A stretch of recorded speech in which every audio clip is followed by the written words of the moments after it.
Have you ever opened your gallery just to free up some space and somehow ended up scrolling through photos from 5 years ago? Or you search for one message and suddenly you're reading an entire conversation from a person you barely talk to anymore? You tell yourself, why am I still keeping this? Most people assume it means you're stuck in the past, maybe even a little sentimental in a bad way. But psychologically, what's happening is often the opposite. It's not always about being unable to let go. Sometimes it's about understanding who you are. Your brain doesn't treat old chats and photos like digital trash. It treats them like emotional bookmarks. Imagine your mind as a giant library, and every message or picture is a tiny sticky note saying, "This chapter mattered." You're not just saving data, you're saving context. The tone of someone's words, the way you felt that day, the version of yourself who typed that reply at midnight thinking it was a good idea. It's less like hoarding files and more like quietly archiving pieces of identity. There's actually a psychological term that fits here: autobiographical memory. It's the system your brain uses to build the story of your life, not just events, but meanings. People who keep old chats and photos often have a stronger connection to this inner narrative. You're not just remembering what happened, you're remembering who you were when it happened.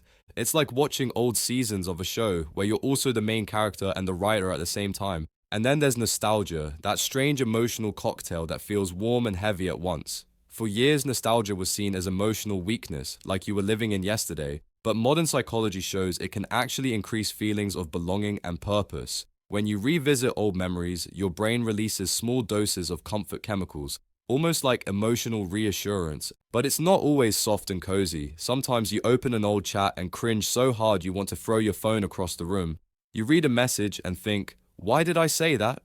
Yet that discomfort is also growth in disguise. Neuroscience tells us that memories aren't fixed recordings. Every time you revisit them, you slightly rewrite them. You add new understanding, new perspective. So when you look back, you're not stuck. You're updating your emotional software. There's also the simple human need for continuity. Life moves fast, people drift away, apps change, entire eras disappear without warning. Keeping old photos and conversations is a quiet way of saying, this part of my life existed. It's similar to keeping old letters in a box or movie tickets in a drawer. The format changed from paper to pixels, but the instinct stayed the same. Humans have always been collectors of moments, not because we fear the future, but because we value meaning. If you're someone who keeps these digital memories, it doesn't automatically mean you can't move on. Often it means you process life deeply. You allow yourself to look back, not to live there, but to understand the road you've already walked. It's like having a personal map of emotional landmarks.